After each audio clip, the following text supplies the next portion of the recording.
to part 2 of our 2-part webinar series on the topic of women in leadership. I'm Jaren Hart, the Marketing Director at Denison Consulting and the host for today's session. Last week we explored what some of the current research findings tell us about leadership and the sexes, and in today's session we're really excited to hear from a panel of senior executives who will share some of their key learnings from their leadership journeys. Our presenters from last week's session, Lindsey Kotrba, President of Denison Consulting, and Barbara Trautlein, author of the new book Change Intelligence, will be moderating today's panel. Before we get started, I just wanted to remind our audience to please submit any questions you might have for our panelists throughout the webinar, as we'll look to spend the second half of our time here today in a moderated Q&A session after our panelists have had the chance to share some brief stories and insights about how they've broken through the glass ceiling. So without wasting any more time, let's get started. I'm really delighted to introduce Barbara Trautlein, who will introduce our panelists and get us started. Barbara? Thanks so much, Jaren. Well, welcome, everyone. And again, we all are very excited to be here today and share this important information with all of you. And not just information, but actionable insights. So last week, for those of us who were able to join us for part 1 of our Leadership in the Sexes webinar series, we shared statistics about the low numbers of women, low percentages of women that we have currently in the senior leadership ranks of our organizations. And we also shared statistics about the paradox that when we do have more women at the top ranks of our organization, we see improvements in bottom line business metrics from profitability to retention. We also shared research from Denison Consulting and my organization, Change Catalyst, about the perceptions of men and women as leaders and dived into the concept of second-generation gender bias, which is that the fact that perhaps even as recently as a decade or 2 decades ago, there was much more overt discrimination and sexism in the workplace, but now what we're seeing is perhaps more subtle forms and dialogue about the implications for all of us, men, women, and our organizations, and what can we do about that. So today, we're going to be asking, how can women position themselves as credible candidates who break through the glass ceiling or into a board seat? And how can your organization and all organizations leverage the proven power of women's leadership at the most senior leaders? We'll learn the road traveled by 5 distinguished senior level women executives who are forming our panel today. And they will share with us tactics that we can all apply to make a difference for our own career and organization. You'll all get exposed to what works by women who have leveraged those tactics and how best to channel your strengths, and walk away with actionable strategies for positive self-promotion and self-advocacy and plan for next steps in your career.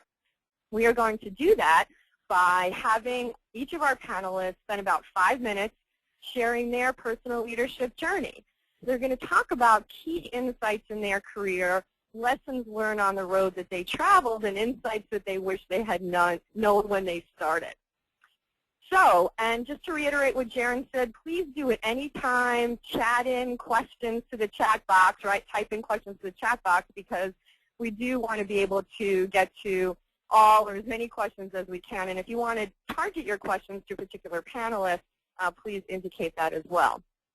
So, without further ado, I will now turn it over to our first panelist, who is Stacie Hagan, who's the Executive Vice President of Service Delivery and Corporate Processes for EarthLink. Welcome, Stacie. Thank you so much. It's a pleasure to be here. So I think you're wanting to hear a bit about my story and my journey at this point, correct? Absolutely. Please do. Well, it's interesting because when I look back through the years, I think there's a lot of ways to talk about your career story. One is sort of looking forward and planning, which I suspect many of the people on our call today are in that position in their careers and thinking about how to plan and how to advance and meet their goals. And then, you know, you get to my point in my career, and there's a little bit more looking back at how has it unfolded and what have I learned along the way that I can share with others. I thought maybe I would try to tell my story a little bit from both lenses. I studied at Yale. I have a bachelor's in psychology.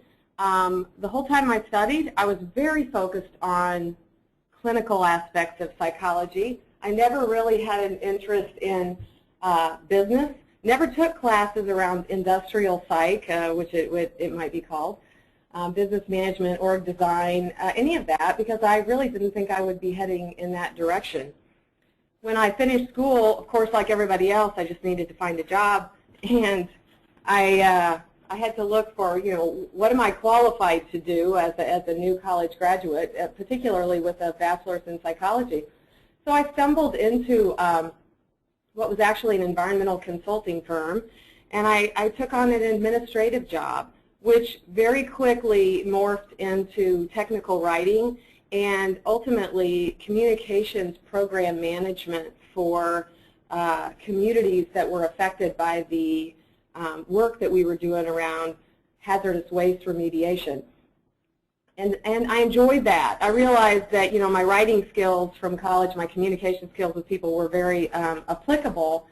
But, I had a young family also, and this was just a job more than it was a career at that time.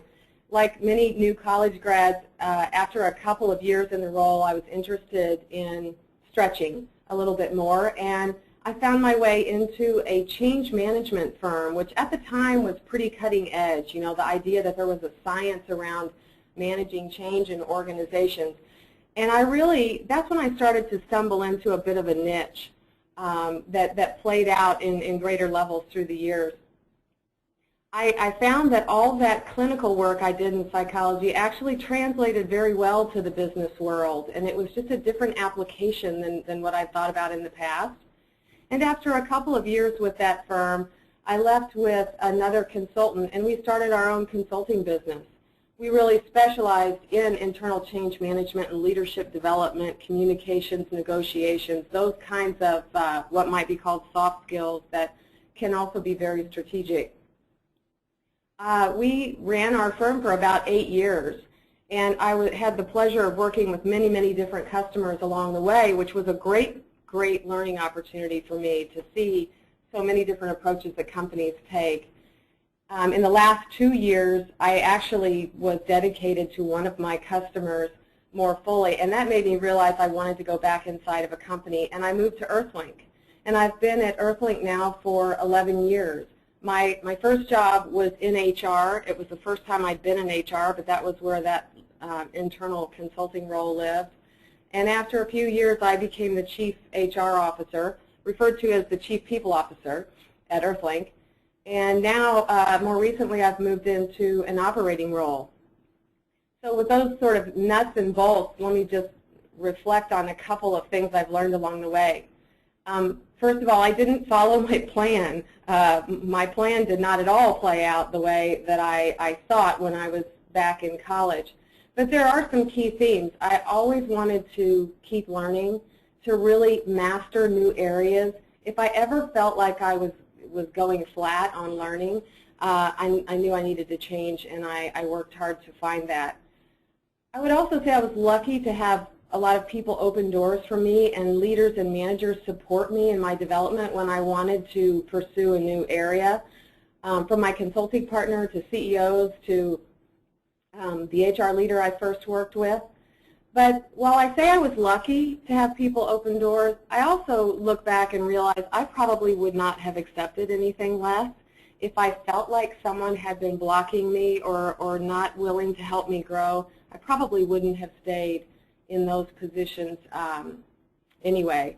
But I think that another key sort of lesson for me as I look back over my career is that I really had to learn to embrace the idea that you don't have to be an expert in something before you start. Because I had several pivotal points in my career that led to my most senior leadership roles where I was truly thrown into the role without having been there, done that, so to speak. And I needed to be able to figure it out as I went along.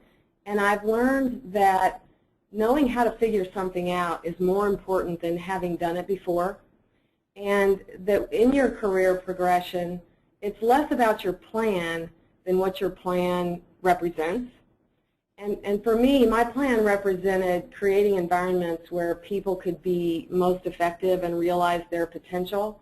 And while that started in the world of psychology, it has moved into the world of organizational leadership. And I find it a real challenge and a lot of fun to apply that in that world. So that's a little bit of a high level, Barbara. Maybe that helps paint a picture for my story. Absolutely. Thank you so much, Stacie. And just to highlight a couple of the great points that you made and just link it back to our discussion last week, one thing that we did talk about is the previous research also that has shown that men will throw their names in the hat for opportunities that perhaps they only have a few of the requisite skills or experiences or competencies for, whereas women in general can hold themselves back until they feel like they're a perfect candidate. So I think that that whole idea of taking risks with your career and continuing learning and growing and, and finding those supportive leaders and people and networks to help you learn and grow and stretch yourself is so pivotal and such great learning for all of us as women. So thank you for sharing that. Okay, so thank you so much again. And our next panelist is Laura Sanders, who is the Chief Technology Officer for Global Technology Services at IBM. Laura, welcome. Oh, thanks, Barbara, and it's an honor to be on with all these esteemed women today, and I really hope we get some great questions from the folks that have dialed in. So I have a long career at IBM. This is my 29th year, and for those of you on the phone going, oh, well, that's so old school and same place, must be really straightforward. IBM has 410,000 people and does business in over 170 countries, so it's not really as straightforward as it might sound. And the way you move around at IBM is similar to leading IBM, which is you go into different divisions, different countries, and you learn. So I've had the opportunity to do that. And I would echo a few of Stacie's thoughts as I walk through the way I got here, which is two things. One is don't shy away from a job that you don't know that much about. If you think you can figure it out, like Stacie said, that's what you need to get comfortable with, that you can figure it out. Because I've never had a job that I've known very much about, and I mean that truly. I started as an electrical engineer. I'm not an electrical engineer. I'm a mechanical engineer, and I've never done mechanical engineering in my entire career. And I have an MBA, and that was helpful, but I didn't go looking for a job that matched that description exactly, and I've never had one that matches it exactly. And the second thing to look at is your comfort zone, which is women are more likely to say, I can't take that job because I only know 70% of it, and then look at it and go, 30%, I'm good. And they tell you why they can make up the other 70%, whereas the woman will say, well, let me tell you why I don't know the 30%. So I've been very lucky to have roles that are quite diverse and have forced me to figure it out, to quote Stacie. And I highly recommend that for all of you. And it's scary. You may fail. And I did fail. I was very bad at marketing. And I tell you, I'm still really bad at marketing. And they got me out of there so fast, and it was fine. We figured out that wasn't the right thing for me. And I learned a lot, and I learned that I'm not good at it. So don't be afraid to jump into something that you don't know. Most of the times you will figure it out. And then as you go forward, people should help you. You should expect people to help you, and you should help people. So I always say it's not a contest. It's everybody trying to do better. If we all do better, the economy's better, everybody has more jobs, people are happier, all boats float when the water rises. So I had a lot of help, and I asked for that help, and I recommend you get that help. And then finally, something that I didn't learn too early but worked on to learn later is as I went through my career, in the beginning, I was more likely to try to be like everybody else. Fit in, not make as many waves, especially since there's so many men, be more in their style or whatever. And as I've moved and worked in different jobs around the world in software and hardware and marketing, remember that one, and sales and services, is that, you know what, I need to be myself. And being myself is a good differentiator. I have all the quirks that all other people, and I probably have more, but, you know, so do my colleagues. And it's okay to stand out and be yourself. And I think that's really helped me move along into all those different roles and all those different locations and all those different positions, and help me work with people better. So I'll stop there and turn it back to you, Barbara. Thanks so much, Laura. And again, you know, great insights, and we're already seeing some themes emerging, obviously. And just to highlight, you know, a couple of things you said, I mean, thanks so much for that vulnerability about how you stepped up to different roles and stretched yourself, and it wasn't always a fit, and it wasn't always completely successful. And just that vulnerability of that sharing, you know, gives us the freedom to do the same. And you know, we talked last time also about the difference between bragging and positive self-promotion or positive self-advocacy, and I think you spoke to that as well. As in order to get our voices heard as women in organizations at any level, we need to know how to tell our story. And I think you really spoke to that, so thank you so much for all those comments. Our next panelist will be Tiffany Morris, who's the Vice President of Human Resources for Sears Holding Corporation. So Tiffany, thank you for sharing your story. No, thank you. It's really nice to be in an environment here of not only fellow leaders but fellow women talking about what we can continue to do to advance ourselves. I think I share some of the same themes as the other panelists, and I wish I could say that everything in life was a plan, but I think everything in life had a bit of a couple of themes, and I'll tell you how they all unraveled and then tell you the themes. So I first started, and I do have 20 years with Sears Holdings, formerly Sears Roebuck Corporation, and I started there right after high school. And I actually joined because I graduated high school a year early. I found out how to not get into gym class.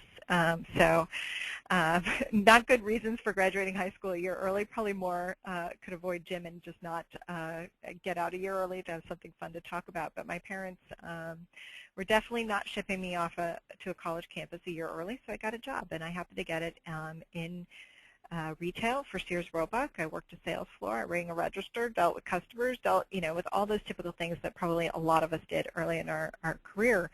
And really found that I liked retail, and I liked the business. I liked, you know, the interaction with the front line, but also all of the kind of organization things about, you know, getting to business results. How do we do that through merchandising and marketing and all of those things? And truly thought, as I went to school and continued on the retail side of the business, that's where my career ended up. But oftentimes, you know, things put you sideways, and you go into a different spot. And someone in our store actually moved to our corporate office, and the HR job came open and said, hey, thought this could be really interesting for you. And I was going to school and working at the same time, and I thought, well, that could really fit better, and okay, let's go have that experience. So suddenly I became, you know, with no HR background, the HR person for, you know, an 80 to 100 person store at peak times. And, you know, great kind of learning about how HR can really be a unique catalyst to driving business results. Being part of the leadership team, helping connect the leadership team not only with results, but also the people that achieve those results. And then also being able to bring to the role some of my understanding, knowledge of the business, and also my customer orientation. So found a good synergy there. Moved up to our corporate office due to an opportunity and took an admin role because, you know, hey, I knew that was the place I wanted to be, so I wasn't going to be too fussy about how I got there. But I moved from retail to financial services, and while we're technically the same paycheck, totally different organizations. You know, went from commission salespeople and automotive techs to statisticians and risk modelers and marketers. So it was just great opportunity to see and understand more about how different businesses make money. What are their models? How do they go to market? What's their customer service? What's the back end?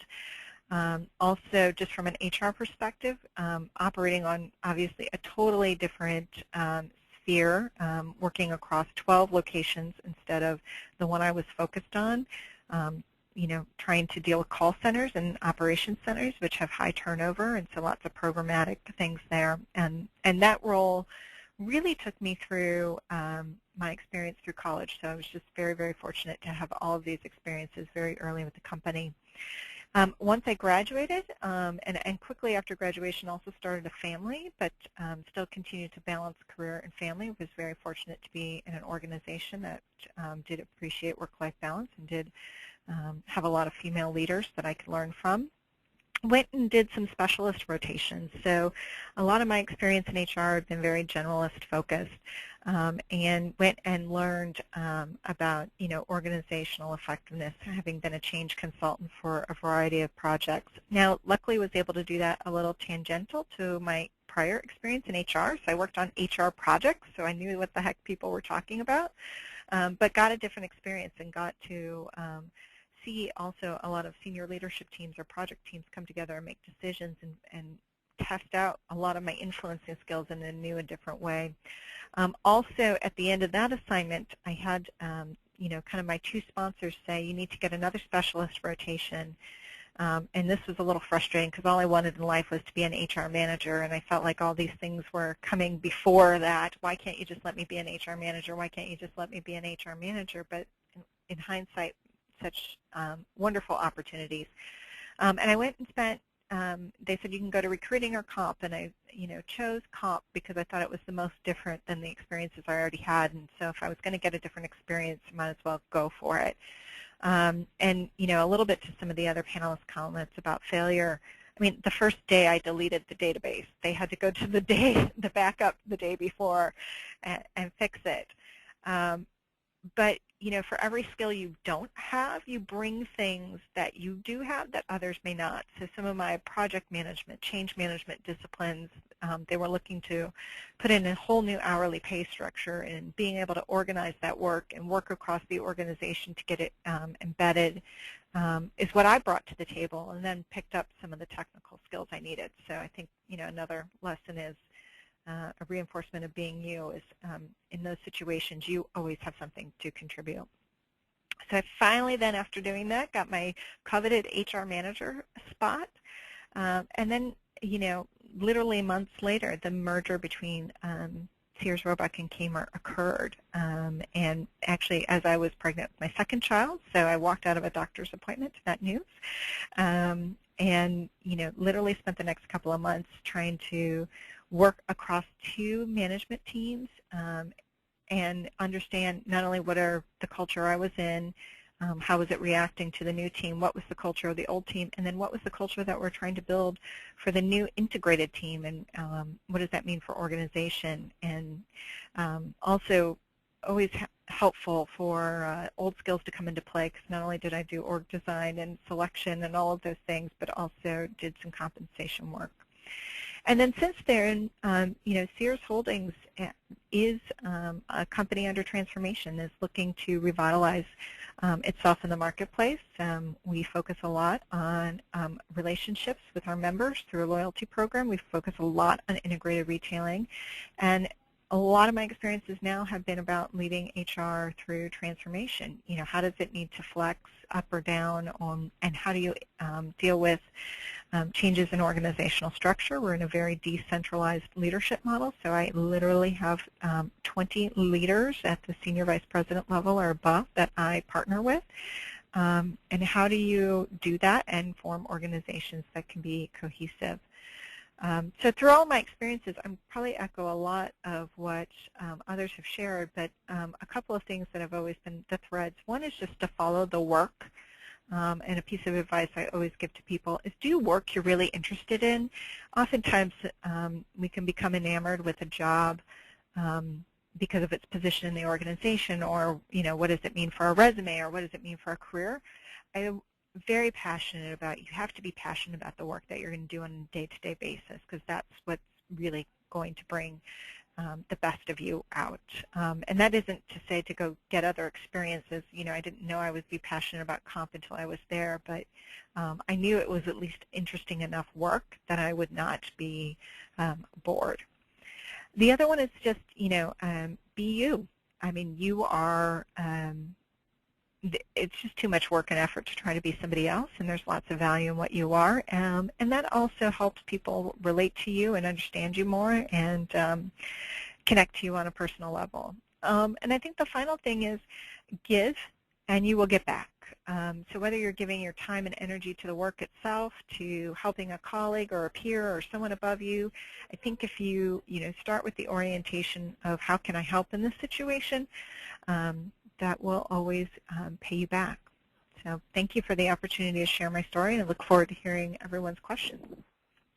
Thanks so much, Tiffany, and I love that last point especially, is giving back and getting back. And as we like to say, lift as you climb. And you're definitely doing that, as are all our panelists. So thanks for highlighting that and presenting that.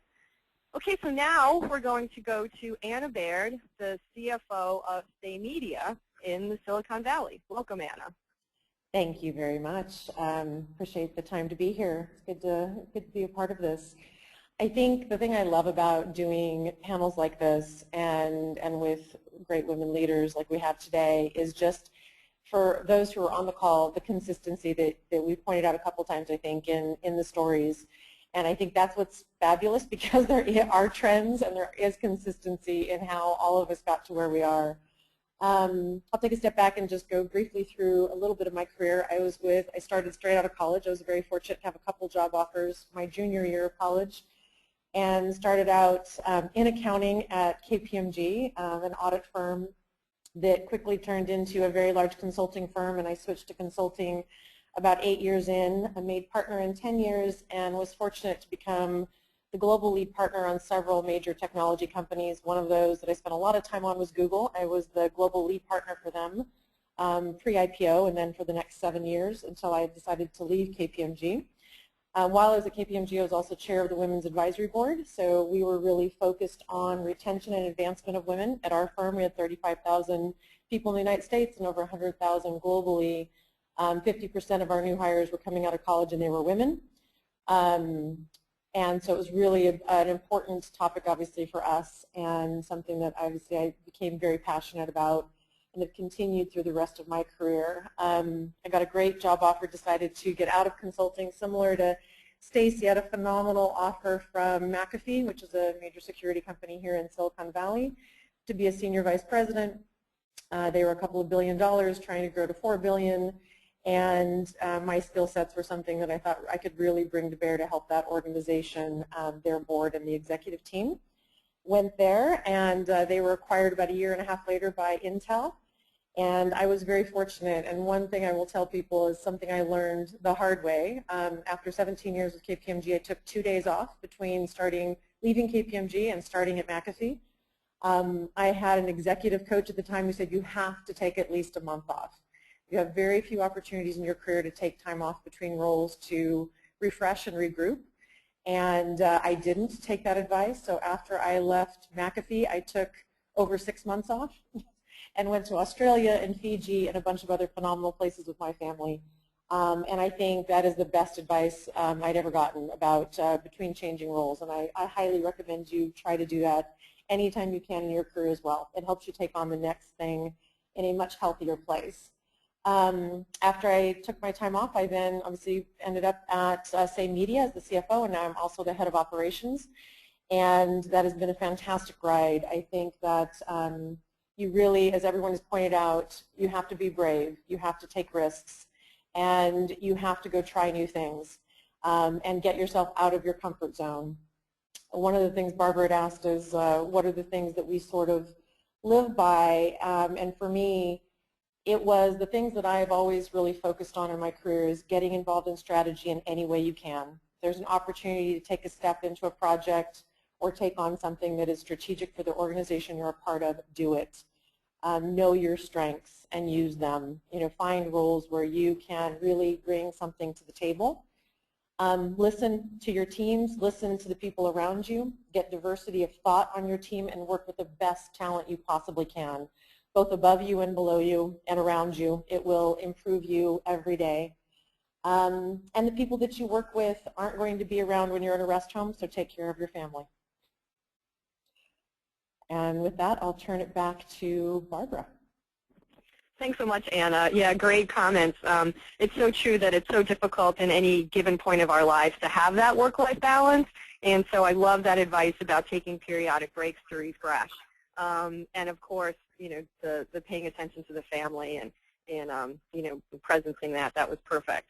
And speaking of self-care and care for others, our next panelist is Cindy Stewart, who's the president and CEO of the Family Health Council of Central Pennsylvania. And like all the panelists, we so appreciate you being here, and especially everything you're dealing with in your organization with the government shutdown especially. So welcome, Cindy, and we look forward to hearing your story. Thank you, Barbara. One of the things I've always enjoyed doing is encouraging emerging leaders, and I have to say I've already learned so much from the four wonderful women that have spoken before me. The Family Health Council is a private, not-for-profit organization, and we're serving in central Pennsylvania. And I want to begin by acknowledging that I think certainly the glass ceiling in the traditional sense has not always been as prevalent in the not-for-profit sector. However, there is a reality to our business that we tend to have a workforce that is heavily female. We think about it in healthcare, in education, in social work. There has tended to be more women involved in those areas of service. And yet, if you look historically at not-for-profit organizations, the leadership, if there's going to be a man in the organization, it's probably going to be the CEO or executive level leadership. But I think in the spirit of the data you presented last week, there's a lot of opportunity in the not-for-profit area. And so women just really need to position themselves to take advantage of it and to seek out those leadership roles. But I want to focus my comments today on really the importance of a solid support system, because I know it has served me very well. And women value relationships. It was clear that we've learned that. The data shows that. However, I do think we need to be much more discerning in how we build those relationship systems and how they can benefit us.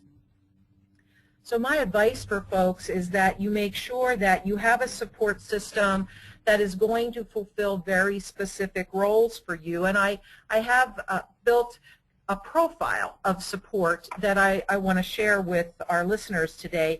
And I really challenge all of you to think about who in your life would fill each of these roles for you. And if you get to the end of the conversation and you see gaps, then go about figuring out how you can fill them for yourself. Well, let me start with, I think, the very important role around emotional support and emotional challenge. So you need two individuals in your life who are going to really be able to provide at any personal or professional level that emotional support to you. Now, what's the difference between someone who supports you emotionally, and that to me is the individual who will always take your side? Who is that person? That they are always there for you, they are always your best cheerleader. And contrast that to the person that you need in your life who's going to challenge you emotionally.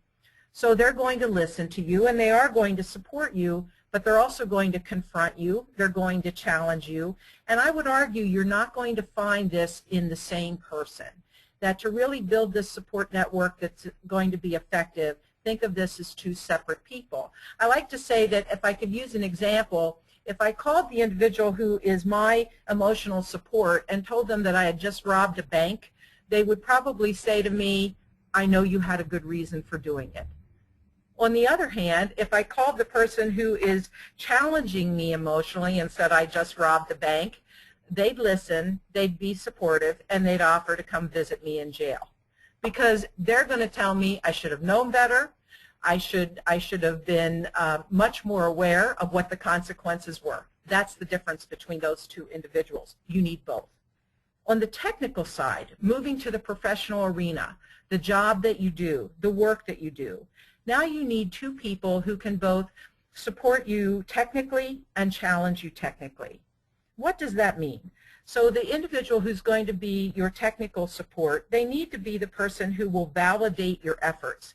It's helpful that they can do similar work to you. I almost move them into a mentor role so that they can really come to an understanding of how you can draw on the skills and knowledge you have in order to promote yourself. On the other hand, you also need that person who will challenge you technically, the one that will offer the constructive criticism. They could be more of a coach role for you.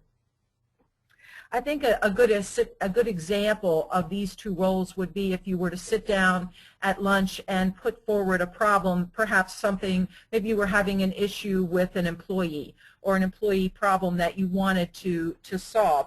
If you were talking to the person who was going to technically support you, that conversation would be more around reminding you about experiences, skills that you have and you can draw on, encouraging you to access the resources that are at your fingertips to help solve that problem.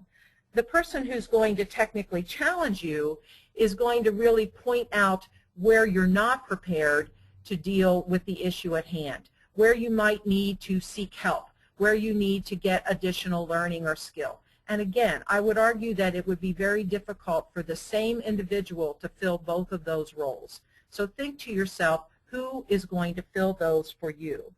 And lastly, in this support system, you really do need to pay attention to who's going to be your play buddy. And I look at my system of support, and I'm probably way overstocked in the play buddy category, but I don't think you can ever have enough. And these are the folks who are just going to let you be yourself, have fun, listen to you, laugh with you, cry with you, be the individual that really brings that joy to your life. So you have your support system built, and I'll just close with one final thing that I want you to be aware of. All too often, I have encountered women professionals who fall prey to hinting at when they need help. Hinting for help is most likely not going to serve you well in a support system that you want to utilize for your best interests. So don't be afraid to ask. Ask for support. Make it clear. Make it direct. Put your needs out there and make sure that folks understand what it is that you need from them at any given time. And I think this can be a real recipe for how you can begin to see how the support network you put in place really does foster your opportunities going forward. I'll turn it back over to you, Barbara. Thank you, Cindy. Well, first of all, I love hearing a CEO talk about play buddies. I think that's just fabulous, so thank you for contributing that. And I also think, again, more themes that we're seeing is that, the idea of finding people who will both challenge and support you. I love the quote that what got you here won't get you there. And as you say, through coaching emerging leaders and, our whole focus here of helping women break through that glass ceiling, and sometimes our reticence to ask for what we want and ask for help, throwing our name in the hat, taking risks. I think that's all right on target. So thank you so much to each of the 5 panelists. I know that we've gotten lots of great questions that people have written in. I just wanted to ask one follow-up question based on our discussion last week, and I think I will address this to Stacie, but if the other 4 of you want to contribute to this as well, just feel free. But Stacie, I know from personal experience through coaching leaders to develop their change intelligence that the first step is that awareness of our strengths as well as developmental areas, and you did speak to that. And many of us have read Sheryl Sandberg's book, Lean In, and she talks about the internal barriers that unintentionally impede women's success as well. So can you weigh into what is the biggest blind spot that you see that women don't recognize on the path to advancing in organizations? I think Cindy just shared a great one about hinting and not asking. But what do you see, and how does this fit in with the idea of inventorying our skills and growth areas? Okay, thanks, Barbara. I like to say that Sheryl Sandberg's Lean In book has gotten me into a lot of trouble. I actually read the book in April, And it was one very important piece of making a very big career change for me within a couple months after reading it. And one of the blind spots was something that I was doing to myself, and we've already talked about it here, and I think I'd like to hit on two, but one that we've already talked about is this notion that women think they need to be 100% qualified before they apply or raise their hand or say they want to go after a certain position.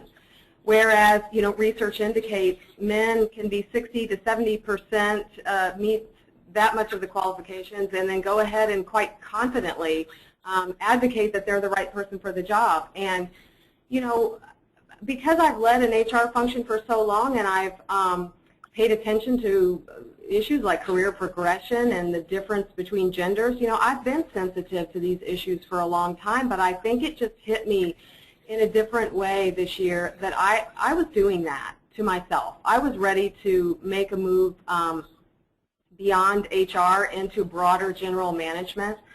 And that required really taking a leap completely out of my comfort zone and taking on a new category that was very, very different. You would think, oh, it's in the same company, so you had to know the business.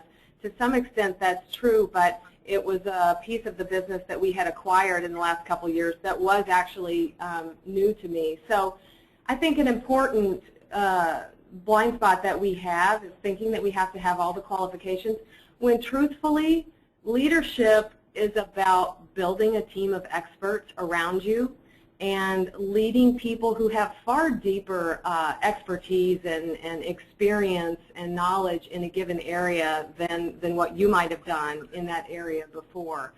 And that's something, a skill we need to hone. And just to say one other area that maybe we haven't talked about as much today, but it's certainly been a topic in discussions like this in the past, is I think women kind of have a blind spot that if we think we just work hard and we'll get noticed. If we just work hard and deliver good results, sooner or later we're going to get that promotion and we're going to be recognized. And it kind of goes back to, you know, Cindy's comment about valuing relationships. I think women are great networkers and develop relationships very well, but we don't always do it well within the context of business and promoting ourselves, but even more than promoting, making ourselves visible to others by stepping up, asking questions, getting involved, being interested, and being visible so that our hard work actually speaks for us and people know who we are, and then those opportunities come our way. So those are a couple areas that I would call out, and I'm of course taking notes today from all the other speakers too with the great tips that we've already heard. Thank you, Stacie. Thank you so much. And I think now I'll turn it back over to Lindsey to ask questions to the panelists from our audience. So thank you so much. Great, thank you, Barbara. We've had some really great questions come in. One that I'd like to start with that kind of builds on a little bit on the session from last week that I'll direct to Laura. If Laura, you can answer this question, has to do with during the first webinar we talked a little bit about the idea of second-generation gender bias and the idea that perhaps the biases that women face in the workplace now are less overt than they were a decade or several decades ago, and speak more to things like a lack of role models or gendered career paths and things like that. First, do you agree that the biases that women face are less overt, and what are some of the more systemic biases that you feel that are present for women in the workplace today? Laura? Yes, thanks for that. So first of all, I totally agree they have shifted over time. And I think one of the stories I told at Liddy was when I was in college, we didn't have a women's bathroom in the building I was in, and we had professors who actually would not answer questions from the women. We had to get the guys to ask them for us. You know, people in the workplace can be fired today if they act like those professors.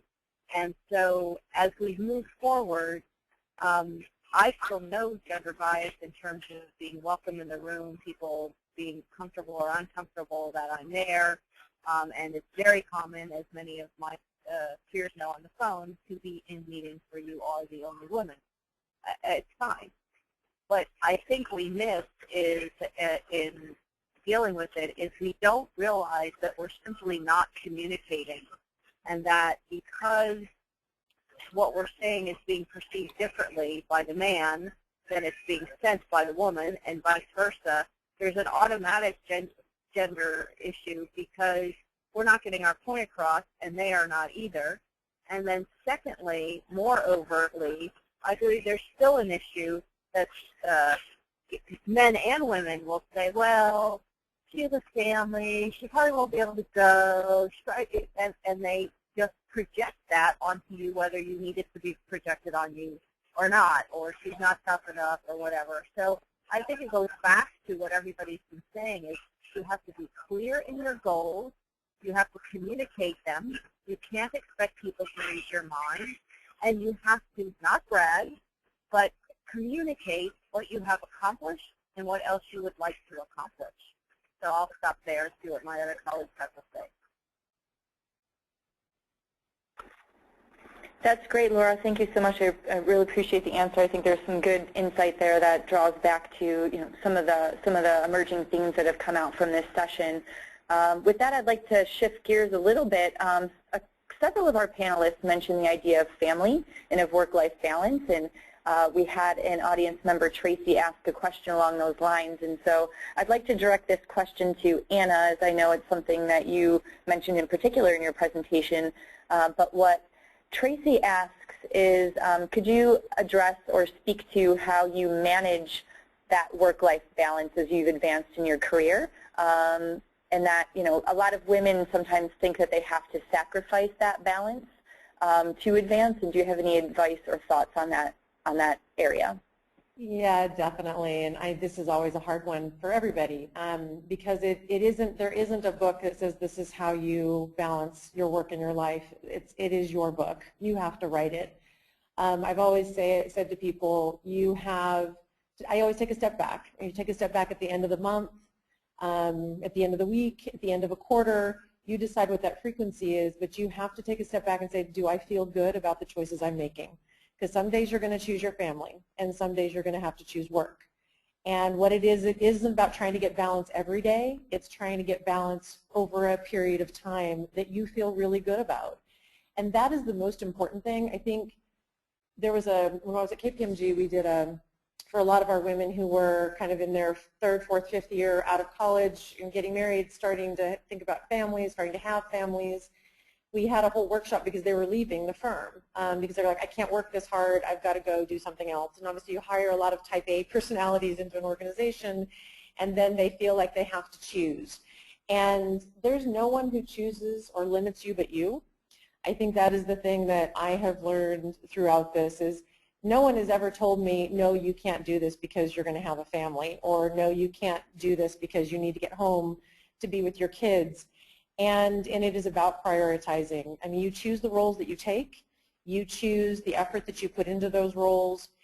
You choose, when you have to prioritize your family. And I think at the end of the day, you just have to look back and say, I feel really good about those choices. And those are personal, and they are yours, and you have to make them happen. I've said no to a lot of things. I think one of the challenges with women is that we say yes a lot. And yes a lot is hard to then try to balance. You have to know when to say no. Be strategic about that. Pick the things you're going to say yes to. And I have been, quite honestly, I feel really good. I mean, I'm 45 years old. My kids are in junior high. And I feel really good about the choices that I've made, and I have said no. And so know that that is also okay. Nobody's going to not promote you because you said no. Yeah, this is Tiffany. I would jump on Anna's comment about saying no. I mean, I have, turned down assignments that would have been good assignments, but they weren't the absolute right ones. I would also, add to that comment, I think you really have to structure what is your routine. So what can you live with on a day-to-day basis? And obviously the routine will always be blown up by whether it's something at work or something at home. But I think you have to have a core that you go through every day that you can make work, and then you can deal with the exceptions. You also have to consider that you're part of a collective when you're in a relationship. So how do you balance the two of those? So I'm very fortunate my husband stays home and deals a lot with everything child-wise. I also say he's, maybe a stay-at-home dad, but that doesn't mean he's a housewife. So, you got to figure out those things. So, unfortunately, finally for the first time got a housekeeper because, the small expense was very worth it. But I think you have to explore all of those options. I would also say a lot of times what happens is what you put out. So if you call people at 5 a.m. or 9 p.m., you're going to get and send emails at those times, you're going to get them back. So there is some limits that you can put in your habits so that you don't get bombarded at all times. Great. Thank you so much both to Anna and Tiffany. I know work-life balance is a really important issue for so many in the workforce, and I think you've given some really great advice and pointers on that front. And I really like the idea of setting boundaries and feeling comfortable saying no. I think that's a really important point, so I appreciate your insight on that. I'll transition a little bit. I want to ask a question that Kelly from our audience posed that I think Cindy would be great to answer because she made the point, Kelly made the point that she really liked the notion of making ourselves more visible, and she was wondering if you could share some specific examples of what you've done to make yourself more visible in your role. Cindy? That's a great question. I think that for me, let me start out by saying that whenever you're trying to make an impression or make yourself more visible, or even finding your way to becoming a respected voice in a crowd of voices, I have always found it to be extremely helpful to be able to connect with the audience that you're in. Now, I have to make a confession. So in trying to be able to relate to rooms that I'm sitting in where there is mostly men, I took up the game of golf.